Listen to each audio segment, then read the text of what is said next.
Assalamualaikum warahmatullahi wabarakatuh. Apa kabar Anda hari ini sahabat Macaka Channel? Semoga hari ini kita selalu diberi kesehatan oleh Allah Subhanahu wa Ta'ala. Hari ini kita akan membahas terkait kisah batu kerikil yang bertasbih di tangan Rasulullah Sallallahu Alaihi Wasallam. Batu kerikil yang bisa bertasbih dikisahkan oleh beberapa sahabat Rasulullah Sallallahu Alaihi Wasallam. Kejadian ini membuktikan betapa besar kuasa Allah Subhanahu wa Ta'ala atas ciptaannya. Alam raya yang diciptakan Allah Subhanahu wa Ta'ala seluruhnya bertasbih dengan caranya masing-masing. Termasuk juga batu kerikil yang banyak tersebar di permukaan bumi. Dikutip dari buku 115 kisah menakjubkan dalam kehidupan Rasulullah Sallallahu Alaihi Wasallam oleh Fuad Abdurrahman, diceritakan tentang kisah batu kerikil yang bertasbih di tangan Rasulullah Sallallahu Alaihi Wasallam. Kejadian ini pun disaksikan oleh beberapa sahabat seperti Abu Bakar As-Siddiq, Umar bin Khattab dan Utsman bin Affan. Suatu hari seorang laki-laki mendatangi rumah Rasulullah Sallallahu Alaihi Wasallam, tetapi beliau tidak ada di rumah. Lantas bertanya kepada pelayan beliau yang mengatakan bahwa Rasulullah Sallallahu Alaihi Wasallam sedang berada di sebuah tempat. Mendengar kabar keberadaan Rasulullah Sallallahu Alaihi Wasallam, ia kemudian mendatangi tempat yang ditunjukkan. Setibanya di tempat tujuan, ia melihat Rasulullah Sallallahu Alaihi Wasallam sedang duduk sendirian, tanpa seorang sahabat pun menemaninya. Ia mengira Rasulullah Sallallahu Alaihi Wasallam sedang menerima wahyu.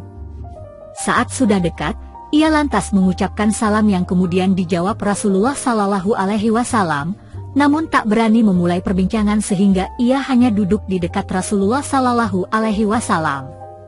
Tidak lama kemudian, datang Abu Bakar berjalan dengan cepat.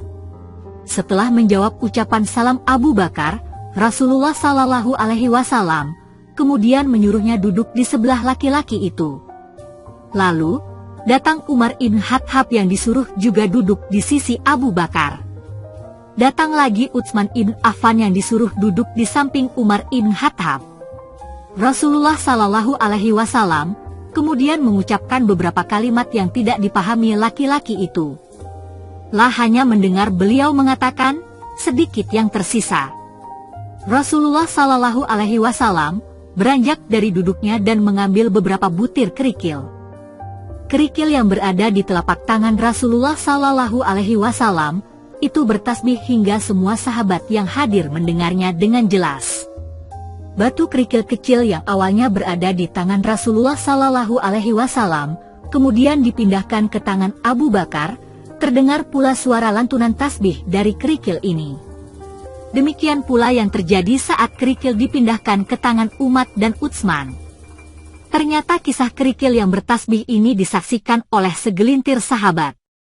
Dari Anasera menuturkan bahwa suatu saat Rasulullah mengambil beberapa kerikil dan semuanya bertasbih di tangan beliau hingga para sahabat mendengar tasbihnya.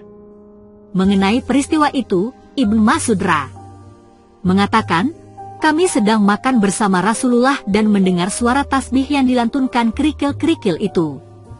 Alam semesta juga turut memuji keberadaan Rasulullah.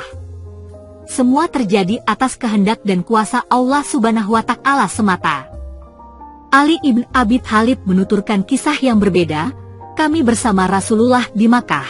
Kemudian beliau pergi ke salah satu sudut Makkah. Kami mendengar pepohonan dan gunung-gunung memberi salam kepadanya. Assalamualaikum, ya Rasulullah. Semoga kisah kerikil yang bertasbih ini dapat mempertebal keimanan kita sebagai seorang muslim. Berzikir dan bertasbih merupakan anjuran bagi umat muslim agar senantiasa mengingat kebesaran Allah Subhanahu wa Ta'ala.